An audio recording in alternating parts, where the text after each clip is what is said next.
सर्व परीक्षक, आदरणीय शिक्षक वृंद आणि माझ्या प्रिय मित्र मैत्रिणींनो, सर्वांना माझा नमस्कार. माझे नाव शिवकुमार आहे. आज मी मला आवडलेली गोष्ट या विषयावर बोलणार आहे. मित्रांनो, आपल्याला जीवनात खूप गोष्टी आवडतात, पण त्यापैकी जी गोष्ट आपल्याला आयुष्यात पुढे जाण्यासाठी प्रेरणा देणारी असते तीच खरी आवडती गोष्ट असते.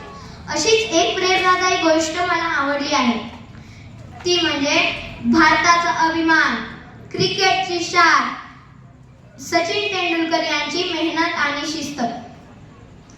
मित्रांनो, ही फक्त एक महान खेळाडूची कथा नाही, तर एका साध्या मुलाच्या स्वप्नाची गोष्ट आहे. मित्रांनो, सचिन तेंडुलकर हे लहानपणी खूप खट्याळ होते, पण त्यांच्या आयुष्यात आले ते म्हणजे रमाकांत सर.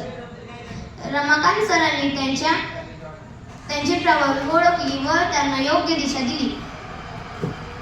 सचिन तेंडुलकर हे रोज तासनतास मैदानावर सराव करत असत. सराव करत असत. एवढेच नाही तर रमाकांत सर स्टंपावर एक नाणं ठेवायचे आणि सचिन दिवसभर जर बाद झाला नाही तरच ते नाणं सचिनचं असायचं. आजही सचिन तेंडुलकर या जिंकलेल्या नाण्यांना खूप जपून ठेवतात. मित्रांनो, ही गोष्ट मला आवडते कारण ही गोष्ट आपल्याला सांगते की लहान यश ही मोठ्या यशाची सुरुवात असते. मित्रांनो, जेव्हा इतर मुले खेळत होती तेव्हा सचिन तेंडुलकर मैदानावर सराव करत असत. जेव्हा इतर मुले सुट्टीचा आनंद घेत तेव्हा सचिन तेंडुलकर मैदानावर घाम गाळत असत. त्यांची खरी ताकद म्हणजे मेहनत आणि शिस्त.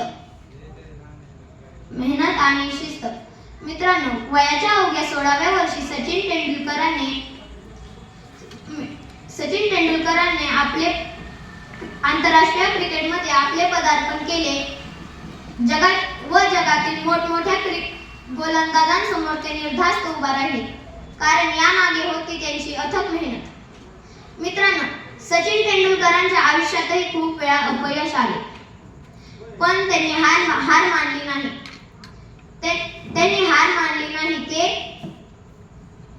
ते पुन्हा उभे राहिले अजून मजबुतीसह आणि त्यांनी शेवट 100 शतकांचा एक अद्भुत विक्रम केला. पण मला त्यांची फक्त विक्रमांमुळेच त्यांची ही गोष्ट आवडत नाही, तर ही गोष्ट आवडते ती म्हणजे त्यांनी इतका मोठा विक्रम केला तरीही ते नेहमी नम्र राहिले. मित्रांनो, या गोष्टीतून मला महत्त्वाचे 3 धडे शिकायला मिळाले आहेत. पहिला, मेहनत केल्याशिवाय यश मिळत नाही. दुसरा, शिस्त ही यशाची गुरुकिल्ली आहे. आणि तिसरा, यश मिळाल्यावरही नम्र राहणे खूप महत्त्वाचे असते.